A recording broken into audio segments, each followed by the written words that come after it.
if I ask not to have presents, I'm taking away your ability to give. And so it's not my right for you to go, oh, but I really wanted to do something special for you. So I got to learn to receive, but I've also got to allow you to be able to have that opportunity to give and make that choice.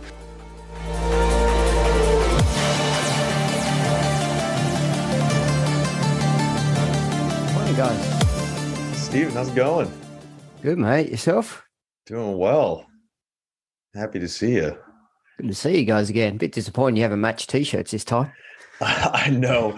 I was just That would thinking have been too tacky. Yeah. I was just thinking like right now it's warmer for you and it's colder for us. So like I've got a hoodie on, it's a little colder inside. So I didn't know if we were going to match today. That's cool. No, I've definitely got a t-shirt on, but it's a bit muggy here. It's I suppose we're in spring at the moment, but we've just had where I live just massive amount of rain. There's flooding all through the north part of the state that we live in, like literally highways closed off, a whole lot of farmland closed off. Which is interesting because the area that flooded is where our main fruit and vegetable produce is. So it could be interesting coming up over the next few months as to what that looks like and means like for, fresh food and everything else coming down into the southern parts of the state. So, yeah. Wow. Yeah, that's crazy to hear. Do you grow anything yourself? Do you have a garden or anything like that? We don't, but we're on the verge of moving. So the place, we're actually got a removalist coming next Thursday. So we're moving literally 5 minutes around the corner. I mean, we live 8 minutes from the beach now. The place we're going to is 3 minutes from the beach. We thought we didn't live close enough. So, Nice. but we got a beautiful view of the ocean. But the people have a garden there and they've planted some herbs and they've got lemon trees and that in there. So yeah, so we might actually leverage that and start to grow a bit more of our own food as well. So that'd be good. That's something that I kind of took notice of whenever COVID hit and there was some shortages of food and other random stuff at the grocery stores. I was like, I don't like the feeling of relying on supply chains and grocery stores and stuff for food. So I've looked into a lot of stuff for sustainability and growing things at home and stuff like that. So definitely think that's a good way to go, especially if those floods, that's probably going to cause some type of issue for sure. Yeah, definitely. We've got close friends. They run a company off the back of COVID because he lost his job. And it's coincidentally between them and the neighbor, they had to replace their fence. And in the end, they said, hey, are you happy if we replace it with fruit trees and, garden, like veggie garden, all that sort of stuff? And I was like, yeah, sure. So rather than putting up a fence between themselves, they actually put this massive fruit and vegetable garden between where both houses could actually just go and share the produce. And off of the back of that, they've now created a company called the Edible Fence. And they're promoting the fact about, hey, rather than get your fence replaced, why don't you talk about your neighbor and we'll come in and help design your garden and help actually get the sustainability within neighborhoods. So back to that community sharing of a shared garden, and you can actually talk to your neighbor again and everything else. So yeah, so it's a really great concept, and they're starting to take off. They're going really well because it's all organic and seasonal fruit and vegetables that are growing. So it's a great idea. Yeah, I'm actually taking a class right now. It's being taught by an Australian, Jeff Lawton. He's a permaculture teacher. He teaches permaculture. And that's a big part of what he teaches, because he talks about how if communities were designed in a way that water flowed properly, reduce the impacts of flooding, you had community farms, or at least more people within a community were growing fruits and vegetables that people could use. When stuff like this happens, it doesn't matter if the grocery store is short. You can go to your neighbor's yard or your yard and pick something up. So I love that concept. And you also know how it's grown, what it's grown in, what sprays or non-sprays have gone onto it. You know exactly, and before we get too deep, but for energetically, like you're putting your love into that garden, that plant. And so, it's returning you. So whatever energy you're putting in it, you don't know what's happening in the farms and everything else. And so, yeah, it's just it's a nice way to have really that grounded connection with directly because you've grown it. So yeah, the place we're moving to, there seems to be a few areas where they haven't actually planted anything. So there's a good chance we might get in and play around with that, which would be good. Nice. Well, what have you been up to in the past couple of months? I know you said you were taking a break from the podcast until like the start of next year. What have you been doing? So I've actually been building a new program. So it's been fun. So that's now up and alive and launched. So it's it's an 8-week program, but there's 6 weeks worth of content that sort of takes people on a journey from where they are and, help them understand how to build a 5-year plan. It's a slight different, building a plan. It's helping people to build it from the 5 senses. So when you do visualization, learn to smell it and taste it and feel it and hear it and see it. So you sort of get yourself in that really happy place, and then you sort of build your plan off that. And then we talk through what ego is, and then we go through stress and coping mechanisms. So everything sort of the first half of it is about, well, who I am and why I am today and how I got to be the human that I am today with all my conditioning and all my belief systems and everything, and why I'm stressed out and why I'm living in fight and flight every day of my life. And I'm always on hyper vigilant. So we get to that. And then the second half is about, okay, this is how you can now actually start to move forward with your life. And we start to talk about how to go about setting boundaries and, and just move through a whole lot of other modules and how to bring fun back in your life and how to learn to, I think one of the modules is like play like a child and, and specifically, there's this lady from the US that I met. Her name is Jeannie Hubbard, and she's an African American woman, and so she calls it as opposed to naked dancing, but naked dancing, and I love it. Like it's just that slang that goes into it. So there's a bit of a module about learning to dance naked in front of like while you're in the shower in front of the mirror. So it's just learning to get back in that world of self love, and then so it's really that whole. How can I understand who I am? How can I go from less judgment, more inquiry, and start to move through? And then there is a whole module about universal consciousness, how the universal laws work, how energetic healing works, and how we are just all vibrational, energetic beings.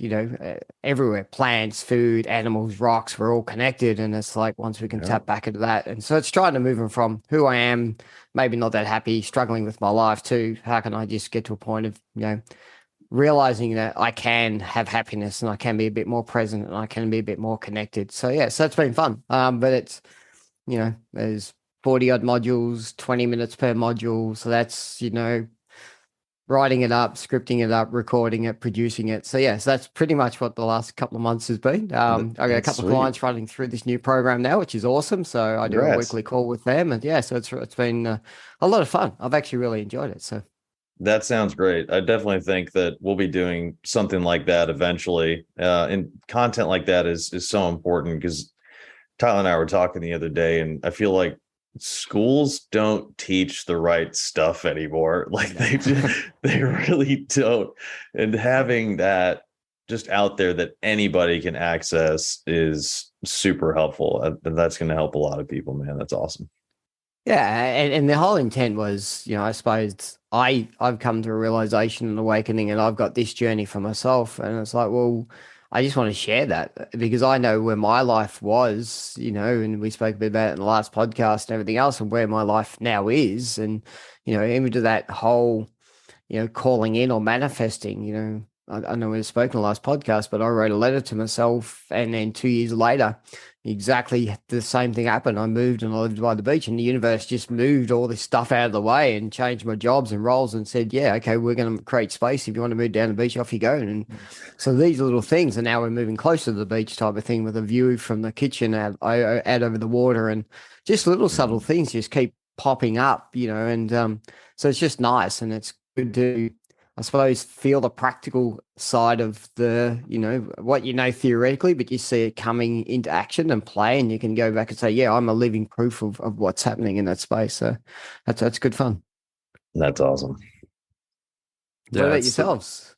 Sorry, Tyler. No, you're good. I was just going to comment on I was looking at your program outline, the different weeks, and I really like how you organized it, where it's kind of the evaluating where you're at, and then what has shaped the reasoning where you're at, and then a few things to add in to start breaking those things down. And then it's the buildup, right? It's not you don't come right out of the gate with this is why you're wrong. This is why you're where you're at. This is why everything's terrible, and stop doing this, stop doing that. Cause that would be really easy.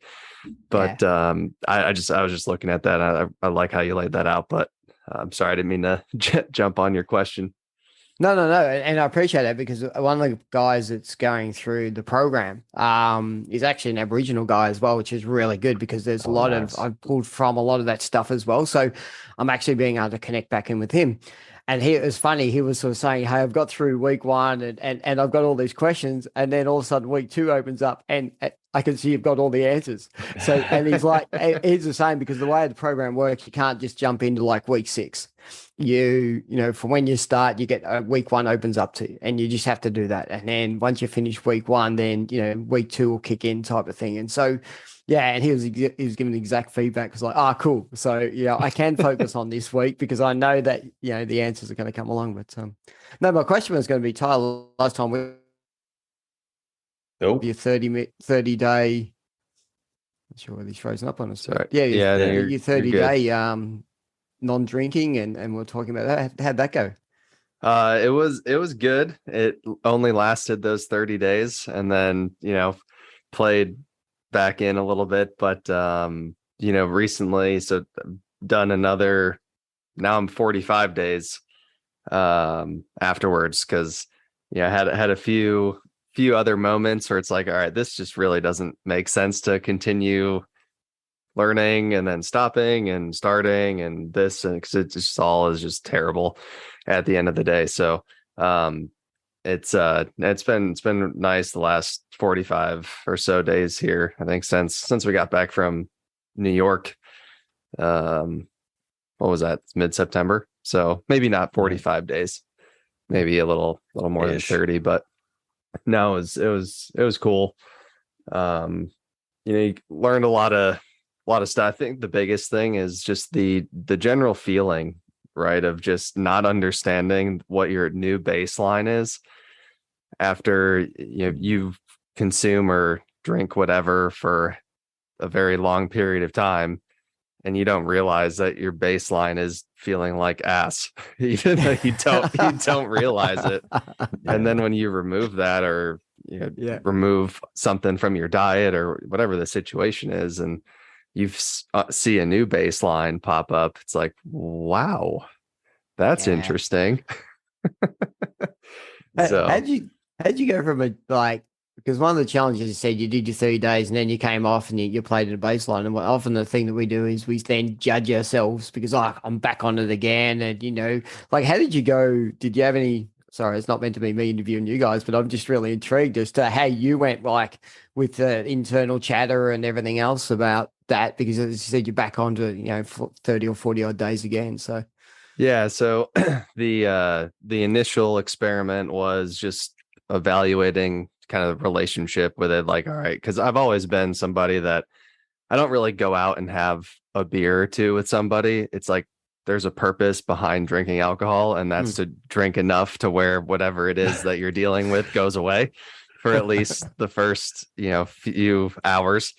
And so just understanding that relationship a little bit better and feeling like things were good and under control and whatnot, and getting better in that progression, and then feeling fine after the 30 days, like, all right, cool, like I'm going to reevaluate these things, and got into some other old bad habits. And then you kind of have I don't know that tipping point's the right phrase, but a point to where it's like you experience something that is kind of something that you never wanted to experience. So I just, since your podcast is about vulnerability and, pulling stuff out of people, I'll share it with you. So it was my sister-in-law's birthday party or whatever. So I brought our boys over to my in-laws house, and everybody's partying, having fun,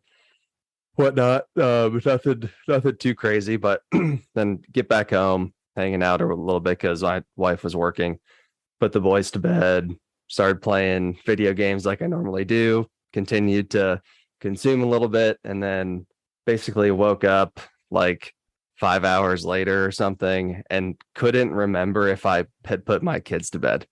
Right. And I was like, I freaked out. I Yep. looked at the monitor. Thankfully, CJ was asleep. And then I just kind of started playing like a movie in my head, like, okay, did I actually put him to bed, or did he just walk up there and get under the covers by himself because dad's passed out on the couch? And I'm like, that's not cool. And so that was however many days ago. Yeah. Since then, because it's that's not something that I want anybody to experience. Yeah. But it's amazing how we have those pivotal moments. I mean, I know I had mine. And if you've ever read Michael J. Fox's book, and he was the inspiration for me to give up drinking, actually, because he had a similar pivotal moment. Just ended up passing out on the couch after drinking so much. Like, he was a massive alcoholic. And, and for me, it was like, oh, if Michael J. Fox can do it, I can actually do it, because, I grew up when he was, king on television. And, but yeah, there's all these little pivotal moments that sort of come in. But yeah, nice realization though. Yeah, it was cool. It wasn't cool. It was cool to, come out the other side of it, I guess. But I think the biggest issue that I had for, a while now is I never felt that it was a big problem, because that would only happen to me twice a year or 3 times a year. It wasn't a daily or 3 times a week or both nights on the weekend kind of thing.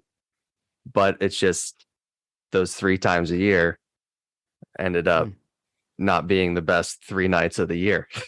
Yeah. And for so many people, all it takes is one night of doing something stupid, and the rest of their life is either gone or done, or they've just absolutely shattered whatever else. And thankfully, I didn't experience that. But yeah, so that was interesting. I'm glad you asked that. No, and look, thanks for sharing, because I was interested in how you're going, knowing you're coming back on here. I know my journey was, 5 years after I gave up drinking, I had a session with a psychologist that was part of a leadership course. And I just sort of said, hey, if I'm drinking cranberry and all this sort of stuff, how do I stop people asking me the question, why don't I drink? And, how do I say that, I'm an alcoholic? He goes, well, you are. You are no different to the bum on the park bench with the brown paper bag. You've just got a different realization of what they have. And slap me in the face. And it was just realize that, it's that whole, we often see, what an alcoholic is, how they're portrayed on movies or how they're portrayed in the media or everything else. But it's not that we're an alcoholic, but every now and then we just have this massive, big, binge, and we can't remember anything, and it's frightening. And so, it's just how we realign our relationship with that and go, yeah, is that serving me or is it not serving me? And it's not a judgment thing. It's just it's just what I want part. And I was the same. I think I said on your podcast last time, there's a photo of my kids, one at the age of 2 and one at the age of 5, both with an alcohol drink bottle in the hand. And I'm like, hey, proud dad. And I'm like, oh, that's, yeah. So I keep that photo, because that's not a proud dad moment. Yeah. Because I don't want that. That was me projecting. If they're really happy with it, then that makes me satisfied with what I'm doing. So yeah, I really hear you. And yeah, thanks for sharing, man. Sure.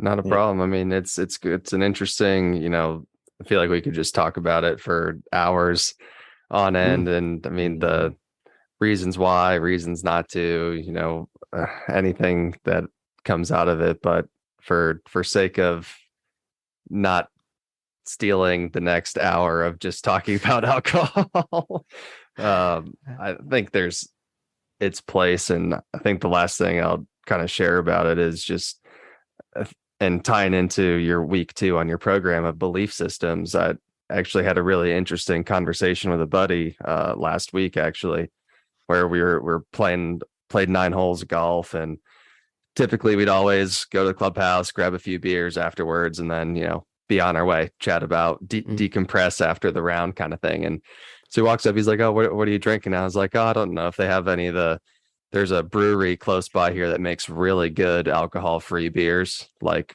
and low carb, low calorie. It's phenomenal. Yeah.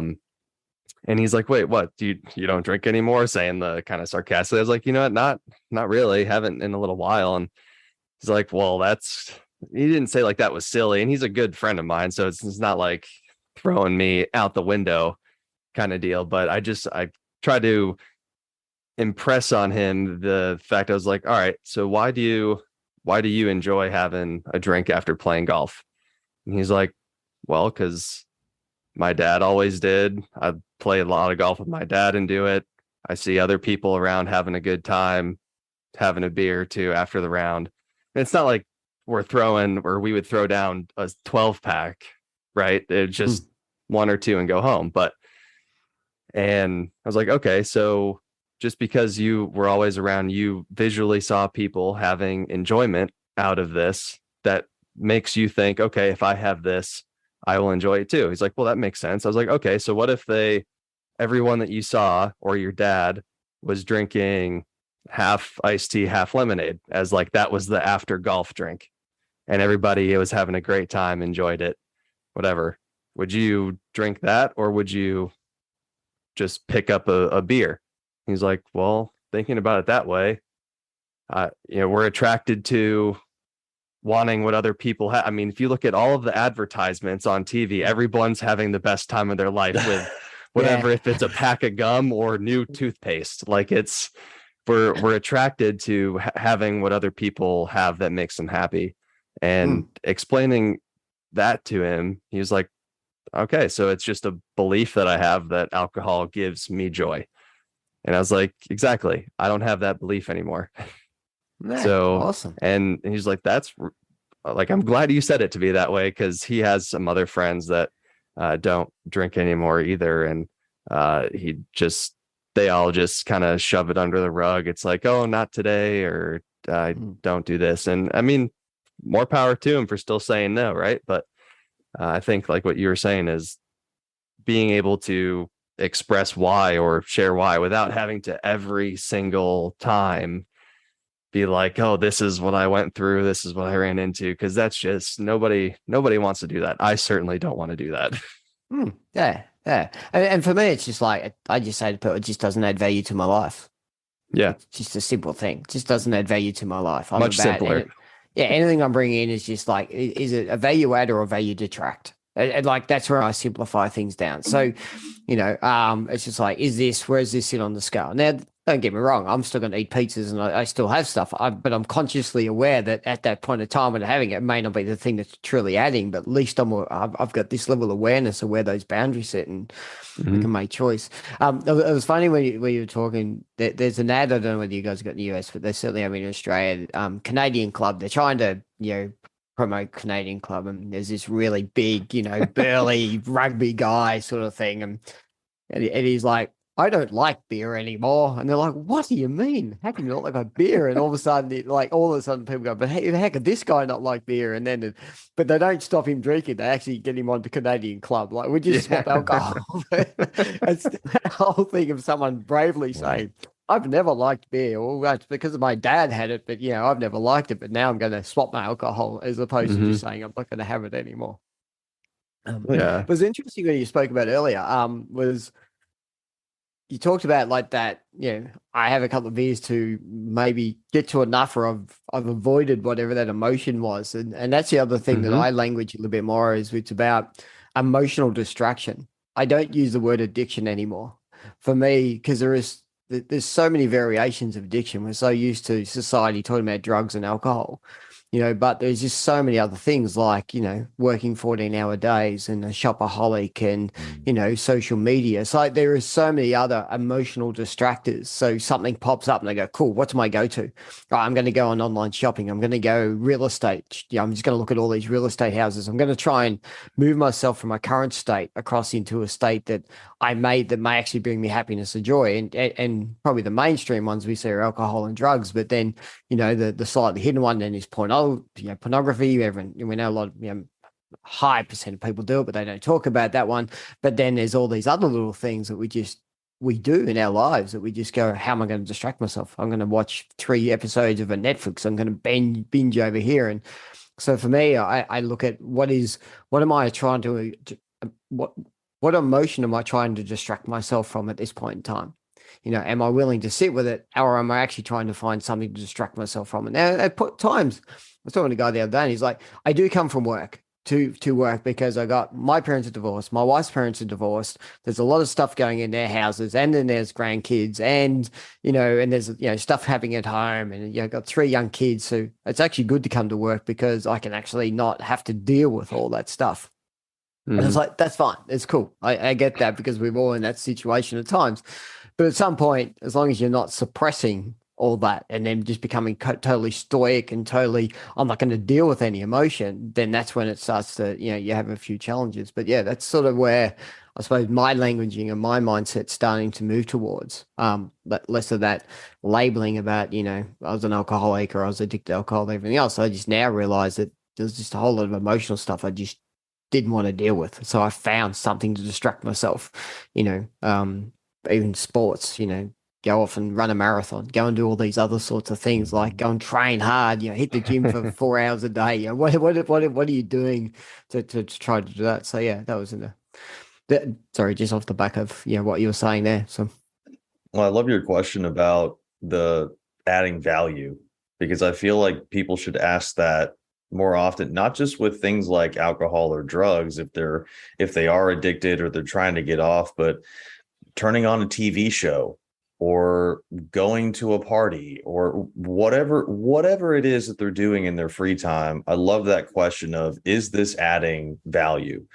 And that answer is going to be different for everybody. Some people may see value added in going to a party because maybe that's where they're going to network with people. Maybe they're a part of a party industry, and so they need to go and talk to people. They may not drink, but like going to a party may add value. So but asking that question in every aspect of life is a great way to see and really self-reflect on what you're doing and if it's something that you want to continue doing, because a lot of times, especially if it is something bad for your health long term, I would hope that people would realize that it's not a value add. So yeah, I love that question.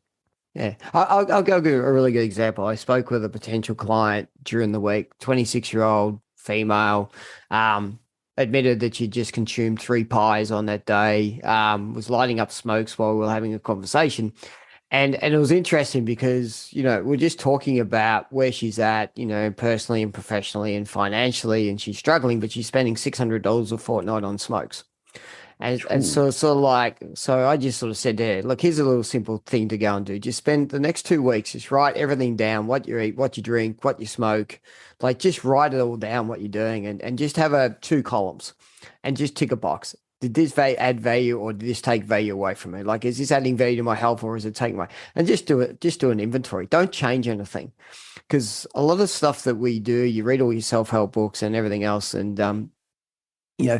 and you're saying, Tyler, that's similar to my program. It's not like, hey, day one, you need to go and immediately change and become this other person. It's actually about just doing inventory, just understand where you're at. One of the guys in my program is like, I want, his 8-week commitment was, I want to start to reduce drinking. I said, cool. The first thing you need to do is just understand not how often you drink, but again, go and have the drink, but just think about, what was I feeling just before I chose to go and have the drink? And just write that down in your journal. Then go and have the drink. I don't care. Go and have your drink. That's fine. But you start to get that inventory. And that's what we often need to do, is just spend a few months and whatever happens to be as we're going through this journey of, what was it that came up that said, let me just pivot to the right, or, and that's whole value add versus value detract. Because again, once we start to bring it to our conscious, all it's doing is bringing it from the subconscious to the conscious. It's going from something we're not measuring to something we're measuring. And once you start to measure it or you become aware of it, you actually become empowered to make a decision about it. And that's the key thing. It's like we feel we're so disempowered or unempowered to make decisions. It's just because we're not capturing down all those little moments and just becoming aware of them. And so, so that's that whole, that's what I often sit there. Like this week, I had to go up to Sydney. So I'm in Victoria and went up to Sydney for work. And I was really frustrated. Like I had a day in a meeting room with my boss, and she goes, "Oh, you're pretty frustrated." I'm like, "Yeah, well, there's stuff that isn't happening." But I sat back and go, right, what was it? Like, what is happening in my world, and what am I bringing in? And was I part creating that frustration? Am I creating this environment? Do I need her to be the villain in my story so my ego can kick in and become and be the hero? Like, am I trying to, set her up to be, not being effective and not being efficient, and therefore she's a villain in front of other people? And now I go, ooh, riding on my white horse and say, I can save the day. What part of my personality and ego is still kicking in that's actually creating those environments? And so again, it was just like, and did that add any value? Like me being frustrated, did that add any value to what we wanted to get out of? And so, it's an interesting thing. You just got to be careful that you don't spend all your life in analytics space and then forget to actually just enjoy life and have fun, and understand where you're at. But yeah, that was just some interesting stuff that popped up for me in that same week as an example of that. Something that popped up this week for me. I want to tell you what it is, and then I'll ask you a question at the end. So I actually did a thought load on this week. We did a Spartan race this past week. I don't know if that's all the way in Australia yet, but yep. So we did that this week, and I definitely did not train or feel good afterwards. I feel like I'd missed out on a lot of stuff. And I saw a David Goggins video that he posted on social media, and he talked about how we need to lean into fear to make change and become a better person, and sometimes set goals that we think that are not attainable, because when we get a little scared that we may not achieve them, we're going to try our best to figure out actually how to do it. And that's where that whole like shoot for the stars or shoot for the moon, you'll end up in the stars type thing. Like if you set a really high goal, you're probably going to make some progress, even if you don't get there. So how can we get more people to lean into fear? Like you said, the lady in your program was spending $600 on smokes.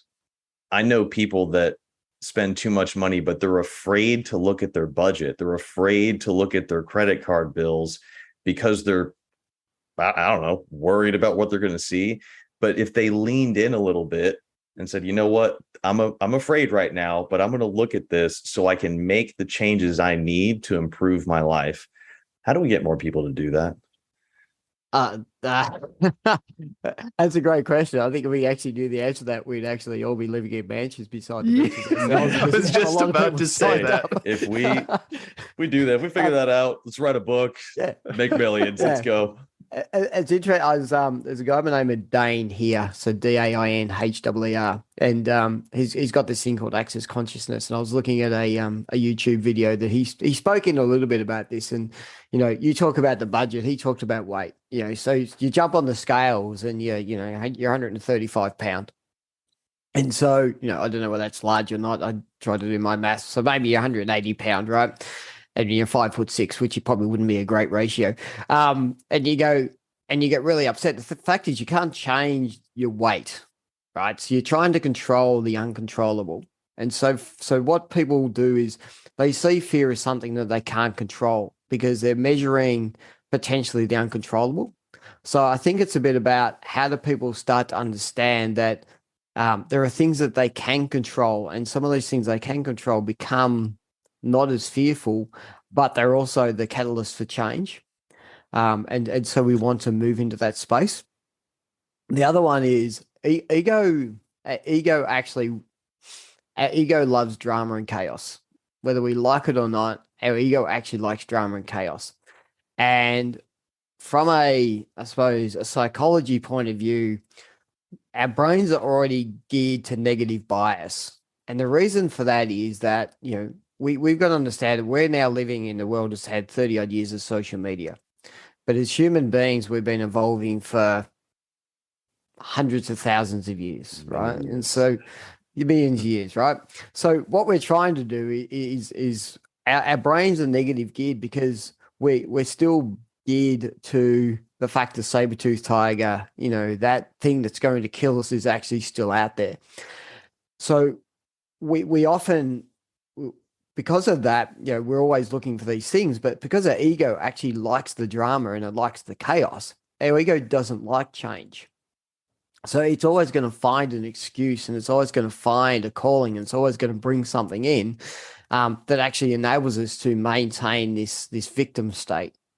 And so as much as that's uncomfortable, and as much as we don't enjoy being the victim, or we don't enjoy having these things happening to us, or not having enough money, or not having, the right level of fitness or health, we will always keep calling that in anyway, because that's what our ego wants us to do. So the key is, how do we move out and understand the role that our ego is playing in our life? How do we understand what that looks like? And then start to witness that and then move our way through it, So, but to get people to do that, I think that's the $1 million question. That's where some people like, David Goggins is like, go hard. And, the whole thing about that, like, there are people who are successful on that. And I think it's been about, if you look at storytelling, you look at all movies and all books, that sort of have this thing, character, they're going on a journey, they meet a guide, the guide helps them where they want to go, and then they've got two outcomes, the happy outcome, or if I don't do something, the bad outcome. Yeah. So it's sort of like, this girl that, that I was speaking to, she was like, oh yeah, thanks for all that and everything else. So I just sent her a text during the week to say, hey, look, by the way, I'm happy to play around with the money side to help you out. You doing work on you is going to help you. You smoking is going to kill you. It's your choice. Didn't quite care too. I think it's going to be detrimental to your health. It's sort of like, you have a choice here. So it's up to you. But if you think you want to continue down this path of, okay, I'm going to continue to smoke and I'm going to have all these health issues, then that's just a big ego attachment saying, I don't deserve to anything better, and then that's where the self-worth and self-love kicks in, which doubles all the way back into what's that childhood trauma that we had as kids that actually made us feel not worthy, simple things that our parents would say to us all the time, sit down, shut up, don't be silly, that was a stupid thing to do. Why would it, like, I know I've said all that to my kids as well. And saying now I have this realization that, saying things of don't be silly, don't be stupid, that's crazy. Why would you do that? All these things is just driving all these limiting beliefs back into them. And it's detracting from their self-worth, because then they go, well, I'm just silly. I'm not that important. I'm not that educated. I'm not sure. I think, Nico, you spoke about the education system, right? Yeah. We have grades, right? I think you have guys, is it SRTs, like they call it, to get into university or whatever? The ACT and the SAT. SATs, right? So this is all about, I have to achieve to a certain level to get into a certain level, and then your universities are ranked, right? Stanford versus, your local public system and all this. So our whole society is geared around ranking systems. So if someone comes out of, high school and they're a C grade student, society's already benchmarked them to go, well, cool, enjoy your job as a mechanic or enjoy your job over here. Now, some of the mechanics are the most intelligent, smart, they also make a lot of money.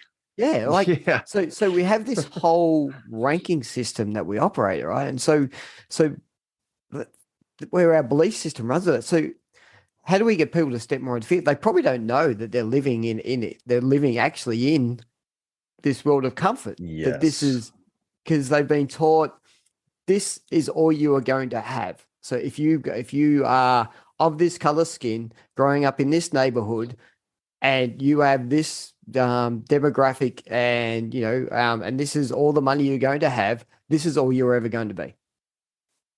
Society have said that to you, and then I believe it, and so I go along and I become, middle tier, and I achieve this role, and I get to that, and all of a sudden my parents earned, $80,000 a year, and I'm earning $120,000 a year, and I go, oh, see, doing better than my parents.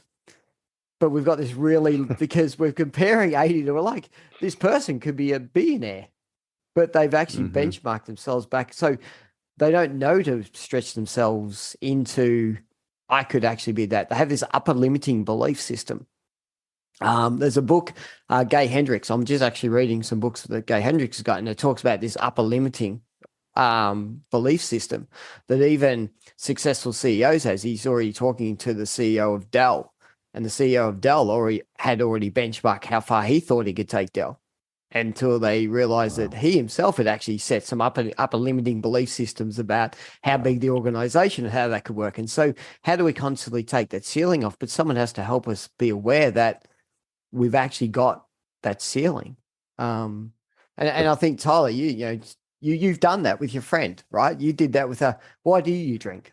That's the question. Like, why do you do this? And so to a degree, us being in more inquiry mode, why do you think you can only earn $120,000? Why do you think you can only be a waiter at a restaurant? And if you love that and that's your passion and that's your life service, then go for it. Like if that gives you joy every single day, smash the daylights out of it, right? Mm-hmm. So I'm not here to hierarchy jobs. Like every job is of service and we provide it. It's just more about if you're complaining that, I'm only this, or I'm only doing this job, or I'm only doing that. It's like, well, you're setting your own limiting belief system. And so therefore, why wouldn't you try for something else? And that's where the fear comes in. Well, I'm not going to be good enough. I'm not going to be worthy enough. And that's where people can help work on themselves. Yeah. I love that comment about how people don't realize that they're living in fear. And it's all about the surroundings that they grew up in or the social circles that they're a part of. And that is a great realization. I wish everyone could listen to that and tell that to everybody. And he also made me think of a comment that I heard from, I think it's from one of Brene Brown's books. And she says that when we compare, we disappear. And so to your point, whenever someone is comparing themselves to their parents or to other people in their industry, they're disappearing. They're getting lost in the mix. We're all amazing, unique individuals that need to let our passions shine through. And we can't compare ourselves to anyone when we're doing so. And so, or else we will disappear because we're going to get lost in that mix. And that's, to your point, that's part of the problem of the education system and all the tiers they've created with that. None of us would run a podcast if we just keep looking at Joe Rogan. yeah, exactly.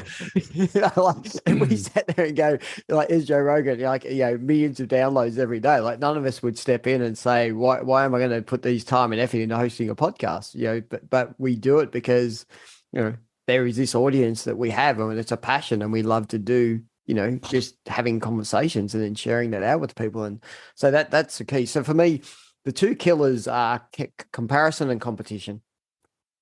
And we're brought up with that from day one. As soon as we're born, we're competing with our siblings. We're competing in school. We're competing in work. We're competing in sports. And competition brings comparison. So it's that whole, I came third competition wise, right. And therefore, am I not going to be as good as that person? And am I limiting this belief about, where things come out? And it's a great challenge for people to work their way through. But people want to be comfortable.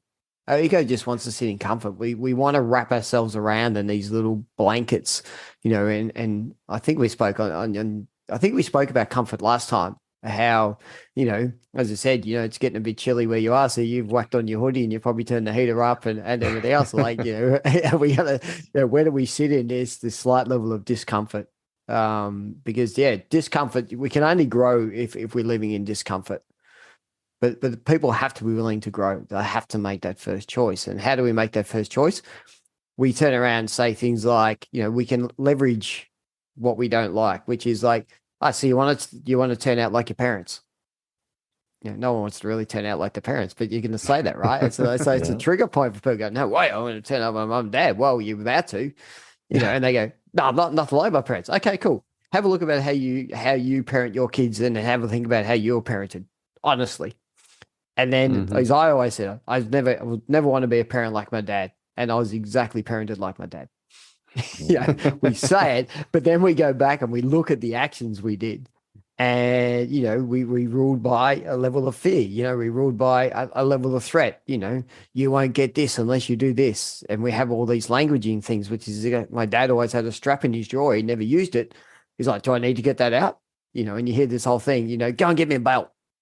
Why? Well, I don't want to get your belt because and so and that's what happened to us. But we don't know any different when we get to that point of, I don't know how to control this situation anymore. I'm going to revert back to my belief system.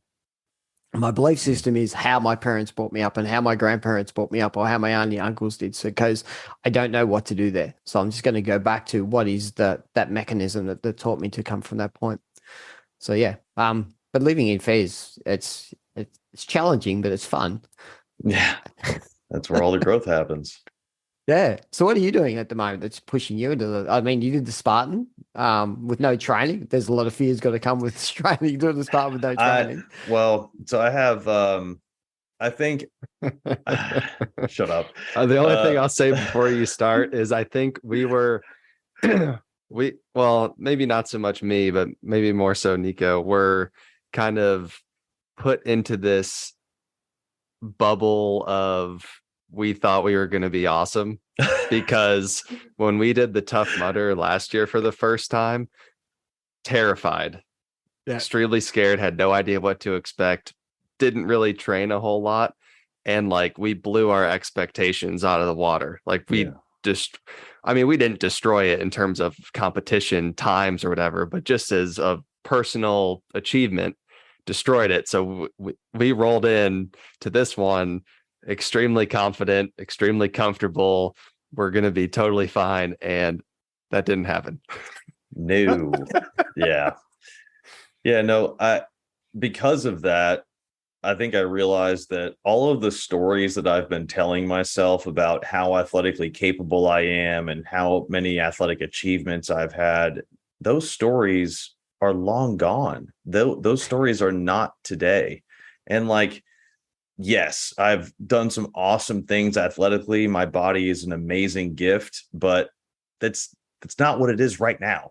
And that race it proved that real hard. So definitely making it more of a focus to get in better shape, run more often, stretch every day, do some light weight training. I have this, I probably should speak to a counselor about this because I worked out.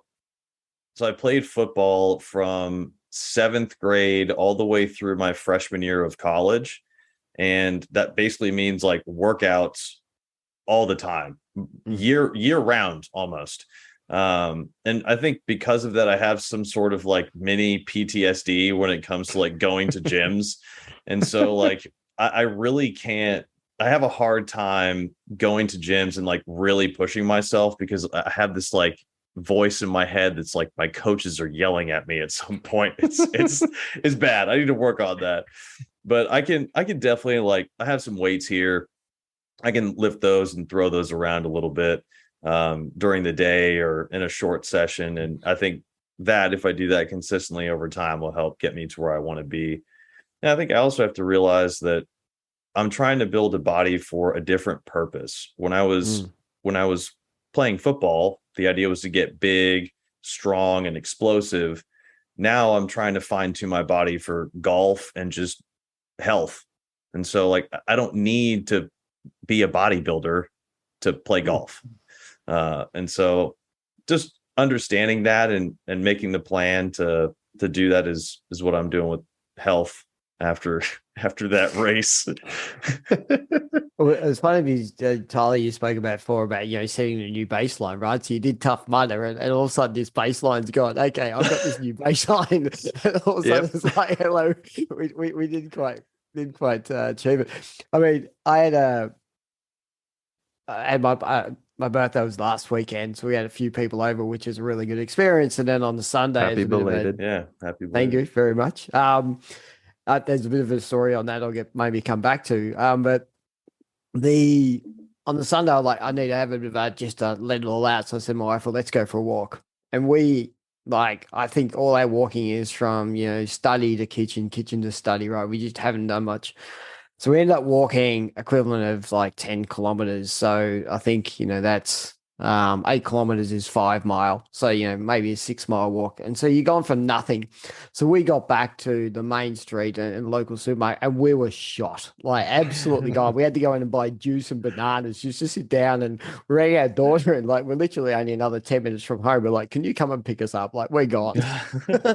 So it's a really good realization of, I'm the same. Like I've run marathons, I've done lots of running and lots of fitness work. And you still feel that you feel okay, but then when you try to actually go and replicate that without working back up to it again, the baseline was shot. So I think we're back to doing some 2 to 5K walks just to ease our way back into this book.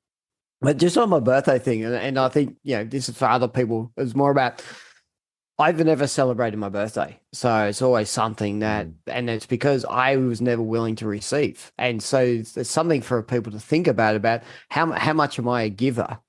But how much as part of that am I actually willing to receive? And so I deliberately said, I'm going to celebrate my birthday and I'm actually going to invite people over because I want to learn how to receive this group of friends coming over and actually celebrating me for who I am. And so it's something for us to often we go, like, it's okay, it's just my birthday sort of thing. And we shun it away and everything else. And that's because, or if someone says, hey, great job on the Tough Mudder or great job on the Spartan, then we go, oh, no, we come up with all these other, negative items, or we try to, dispel it sort of thing. Whereas we should just go, yeah, thanks for that. And so it was me learning, how can I receive the love on the day? How can I have all these people come into my house?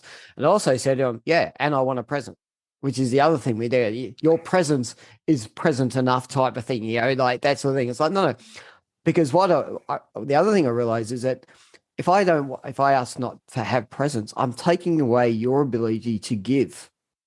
And so it's not my right for you to go, oh, but I really wanted to do something special for you. So I got to learn to receive, but I've also got to allow you to be able to have that opportunity to give and make that choice. And so that's just what I put out there to say, this is what I'm looking for. I'm actually looking for donations. I actually want to get a 9-foot longboard to actually head out in the surf. Cool. Nice. I'm like, yeah, well, like, it's going to be a really cool route. I live down the beach. I might as well have a longboard. Yeah. So it's like, yeah, so like, I just sort of said, hey, if you want to do that, this is what the opportunity is. So that was my thing about that birthday, was about, learning to be able to receive. But at the same time, I cooked all the food because on the flip side, I wanted to be of service and actually provide and sort of, that whole. So I'm not religious, but I still go to the Last Supper where, Jesus washed the feet. From a symbolic point of view, it was like, I'm actually going to cook all the food. We had someone come in and then prepare it and hand it out on the day. But it's like, you've come for me and I've received your love. And here's my gift back to you of being able to celebrate and enjoy the food that I've cooked. And it was like that nice little circular. And it was a great lesson for me to come out of that and be willing to just be open, because often we're quite close to that receiving and we shut people down from being able to give. So it's just a message I wanted to put out there for the listeners. That must have been an amazing feeling. I'm kind of like putting myself in your position of what that would have been like to make that happen and also cook for people, but also receive those gifts. And that sounds like a beautiful day. That's awesome. Man. Yeah. It was just awesome because you got this thing from my oldest brother, who's from when I'm born, to people who, due to COVID, I'd met them, but not their partners. So you got these people you've just met, to people that you've known for this whole life, all coming together. And you look around and you go, that's my life journey. Like everyone here this is my life journey, and it's it was a beautiful experience to see where they've each played a role in your life and how they've come, and then see them interacting. And them going, oh, I met this person for the first time and they're such a beautiful person and I'm so glad I got to meet them. So through you've created this community of connection that other people are going to connect into. So I would recommend anybody celebrate your birthday. Like, use it as an excuse. Doesn't matter whether it's, 27, doesn't matter it's 32. Like, it doesn't have to be, mine was a bit of a milestone, but it doesn't have to be. Like, be willing to go and celebrate an event and actually just receive from people what's coming on. It's super powerful. That's really cool. Sorry, go ahead. No, I'm just going to say that I love the part about giving other people the ability to give. I love that portion and I didn't even thought about that. That's a great thought.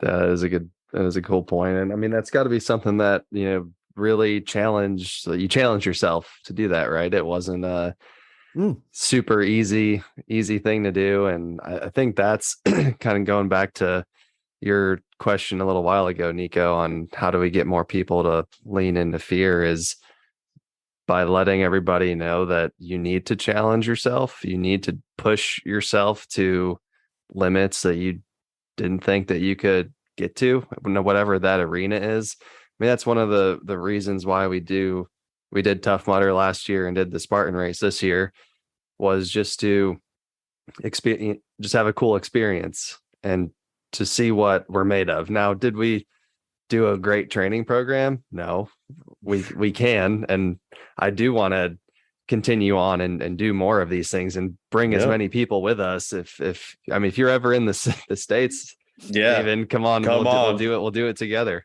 Yeah. But give me a couple of years to train up for it, but I'll come over.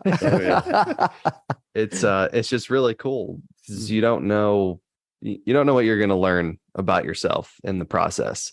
And this past Spartan race, the one thing that was really cool that I took away in real time was we got to this one obstacle that, just try to explain this the best I can. Just picture like 6 really tall vertical steel rods connected by horizontal ones, with the shortest one probably looking like 10, 12 feet up in the air, which was the farthest away from you. And then it kind of came back like the back of a house roof. Yep. And basically you had to jump up and kind of just pull yourself up all the way to the top, and which was, going backwards, and then come over the top of it and then down. And we got to that obstacle. We're looking at it, sizing it up. It's like, there's no way.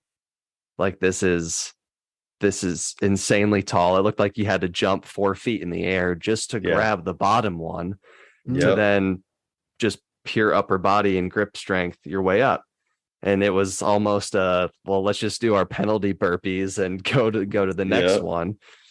But we got underneath it, and Nico went first, and he like jumped off the ground and was able to grab like the third bar from the bottom.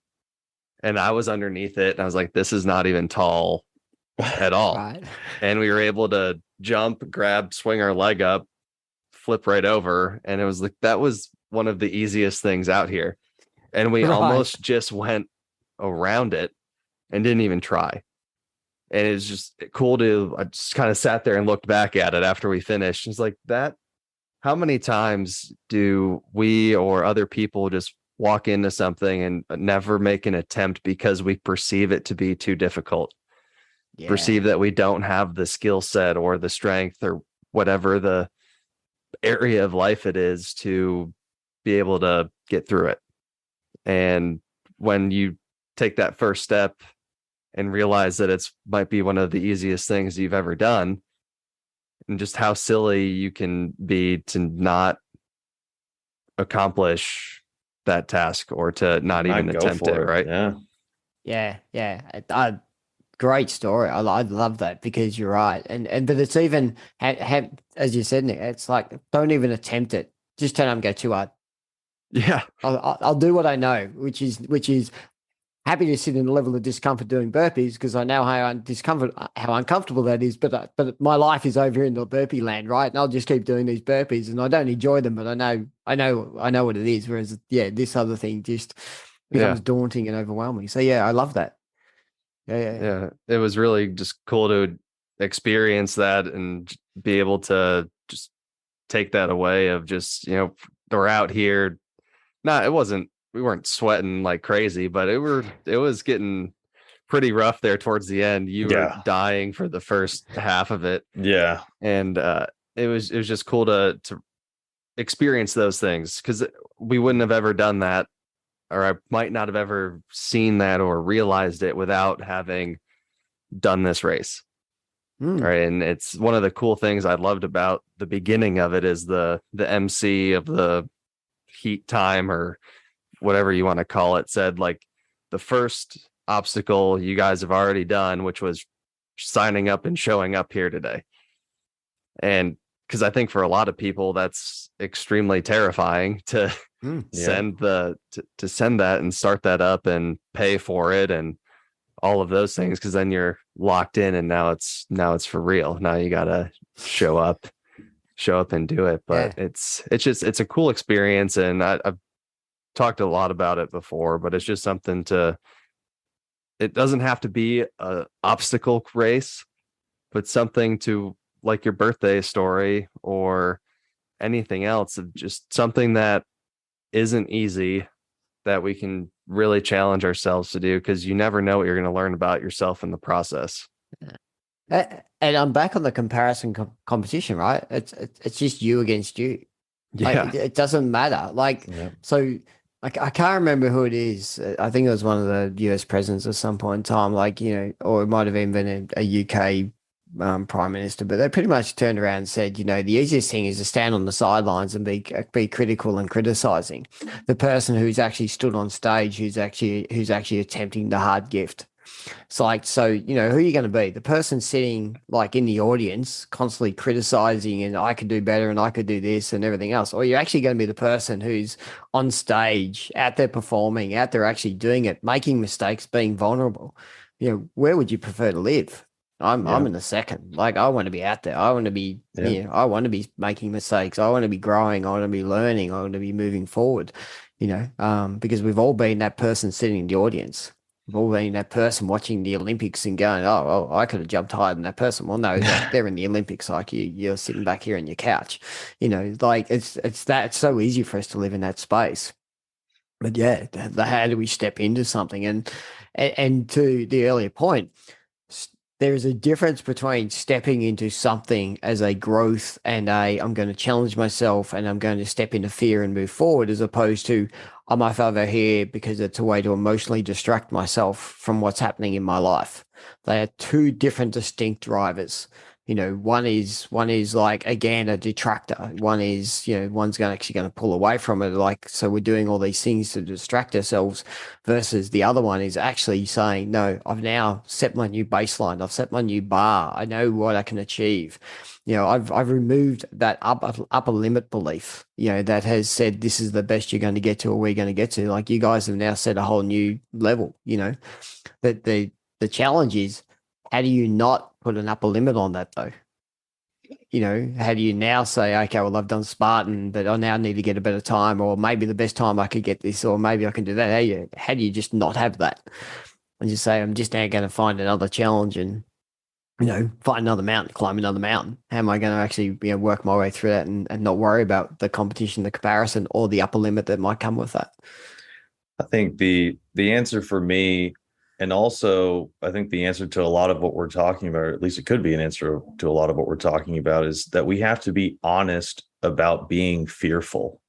I think we have to be honest about the fact that I'm afraid about not being in shape next time we go, or I'm afraid about not making this change, or I'm afraid that this is happening. And because of that fear and being honest about it, I'll at least be able to look at it. I'll at least be able to figure out how to change that.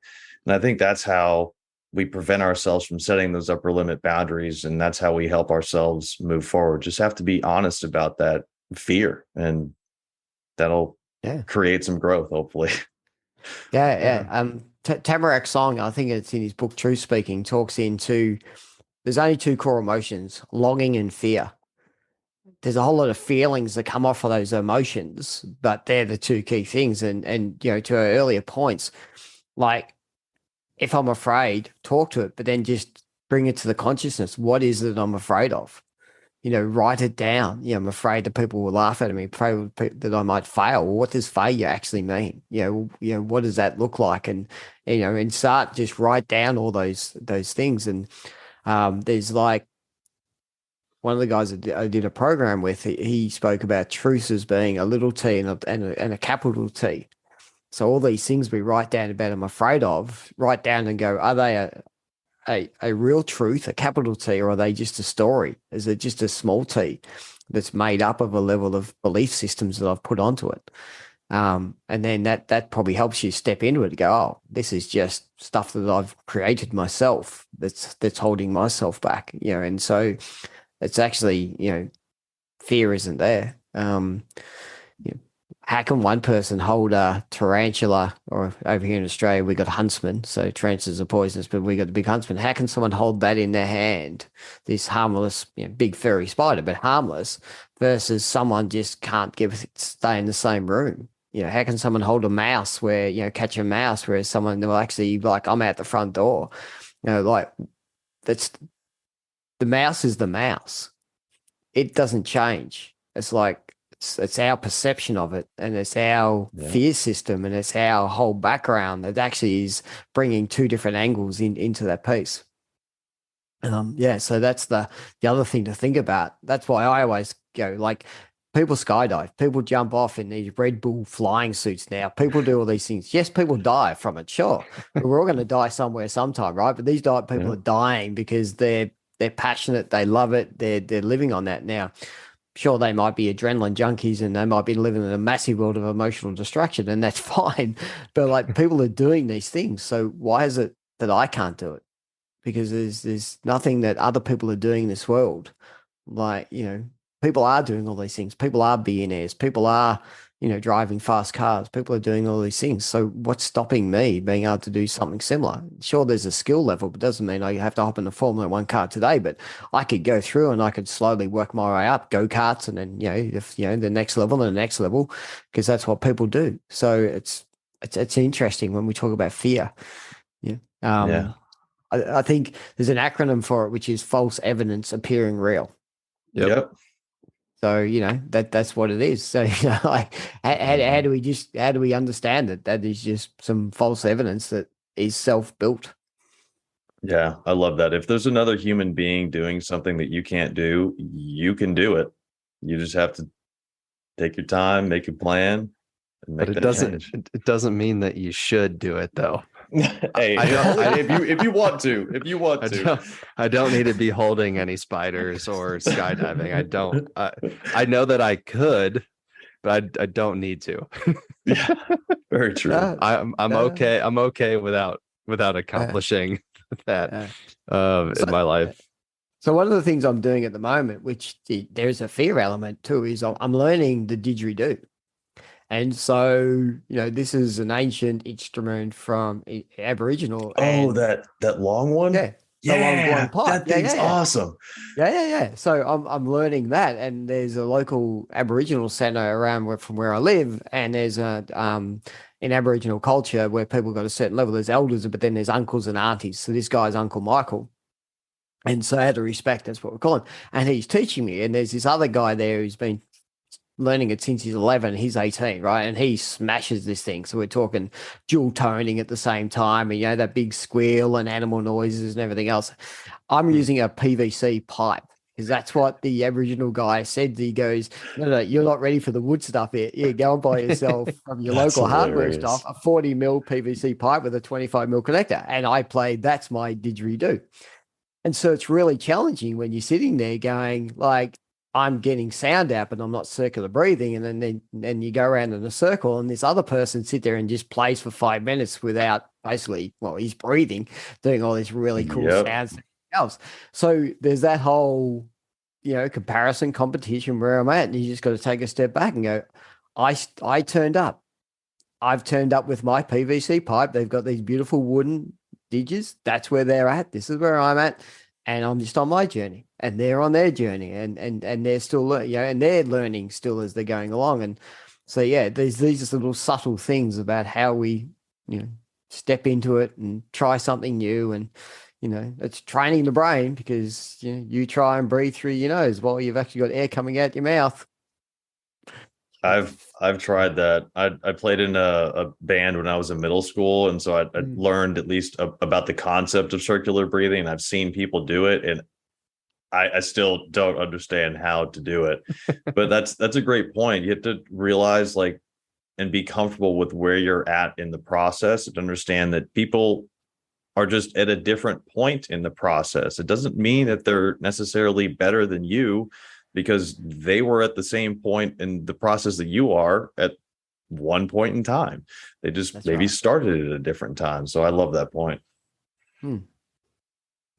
So yeah, that's my current That's challenge awesome. is to sit in that space, get back in the musical side of the world, and it brings in the feminine, for the feminine masculine. It brings in the creativity, it brings in the feminine Yep. aspect where we're so used to going bang bang bang. It's like I got Mhm. to be creative, I've got to be with the flow, I've just got to relax, I've just got to let this thing happen, or else if you're too strung up and too tight, you're just not going to get any sound coming out of it. It's actually all about relaxation and breathing, and it's a beautiful breathing, because the way this guy teaches is like not up through your mouth breathing. It's like down from your belly. It's chant. It's similar to like a chant you get in the Tibetan monks and everything else. It's like a guttural chant that you bring up and bring out through the sound. And so again, you've got to learn how to do deep belly breathing and circular deep belly breathing. So it's not coming in your nose, it's going in your belly and coming back out again. So the whole world of being able to cope with stress and being able to cope with what's going on around is all about how well we breathe. And so it's got this really nice connection about that you're present, you're playing it, you're thinking through it, you're breathing, it's calming, it's meditative. And so it's bringing all these really, for me, that back to that value add aspects of my life, because it's actually bringing everything in together and being creative and sitting in more in my feminine space, which is a really good spot to be. Well, when you get to that level where you're happy with what you're doing, I want the album. I want your album whenever you're done. I love that sound. That is Awesome. that is cool. But the to answer your question from a little bit ago on the how to not have that upper limiting belief bar in terms of when we race next time, I think it's almost always going to be there no matter how you set it up. Unfortunately, I'm trying to like play around different ways on how to make sure it's not there, but I think the thing I could settle on is having the only expectation or I guess goal to be the best that you can be on that given day. Because if you originally my answer was, oh, beat last year's time. Well, the wrong thing with that is with proper training, I could probably have last year's time. Yeah. But if I'm only trying to beat it, then we're going to fall way short of what we're capable of on that given day. But Yeah. the flip side of that too is, I mean, you could spend all this time training and perfecting your plans and strategies, because there's definitely simpler ways to do some of those obstacles rather than just brute force. And I think that you could have a bad night's sleep the night before, you could roll an ankle early on. So then your bar immediately changes mid round, mid race, mid practice session, whatever it is that you're doing, but always being able to understand what give everything that you have in that day, whatever your best thing is, whether that's doubling your time, having it. It's super easily related to golf. I mean, you don't know what swing's showing up to the course that day. Yeah. But if you always hit a draw, so right to left ball flight, and for some reason you get to the first tee and everything's going left to right, you need to play that. There's no point if you show up hitting left to right and you're aiming for right to left all day long, because you're going to shoot a million. And so I think it's always bringing up whatever we have available that day, is maximizing that out. And I think that is the only thing I can think of on how to eliminate that upper limiting belief bar for bigger events or certain things. But sorry, that was just kind of working in the, No. I had to get that one out. No, I like it. For me, you touch on, just be present, right? See, we go into the plan, but just be present on the day and just go with the flow, and then don't be judgmental at the end. Don't because at the end, it was the journey. It sort of like wasn't the destination. It wasn't the outcome at the end. You can argue and say, I didn't even worry about what time I did. And you might find that you actually did a better time or less time, but does it really matter? Like, does it really matter if you did a better or less time? Because you actually went through this great experience. And so I think a lot of people that do these sorts of things start and then smash their way through and get to the end, and they're either happy or disappointed, right? They're either happy, but they're only happy because they beat a time. Were they happy because they actually achieved the obstacle, or that they accepted that they had to maybe do the burpee challenge because they couldn't actually do one? Like, how present were they throughout this whole experience? And presence brings happiness and joy whilst you're actually doing it. Like, how much fun are you having doing it? So it's, again, am I there measuring myself, or am I actually saying, I'm here for 2 hours? Am I actually going to have fun for the whole 2 hours? Am I going to do it with a smile on my face? Am I going to have a bit of laughter on the way through? I'm actually going to see how silly I looked at doing some of these obstacles, or being zapped by electric wires, running through mud on the tough mud thing, right? Yep. You know, like, how much are we doing that? And so that's, for me, where's that upper limit? So is part of removing that upper limit, because it's sort of like, no, I actually just had fun. People go, how'd you go? Loved it. That's all you need to do, Or what was your time? Does it matter? Like, Right. does it matter what I did on the time was? I did it, did not. Like, I finished it, and I had fun. And I think that's a good point, that it's also, how much did you let your brain control how you performed on the course, or performed in the whatever it is that you're doing? I mean, are you going through everything, constantly feeding yourself excuses as to why you're not trying harder, or why you're not pushing a little bit more? Are you saying things to yourself like, oh man, that I can't do that because I'm not ripped like that guy, or I have nothing to prove to anybody, so I don't need to try to push through this obstacle. I can take it easy or do whatever. And for me, in those things, and I think I learned this a lot doing the insanity program back in early college and high school, is I never felt good after a workout if I knew I didn't give it my best at the end.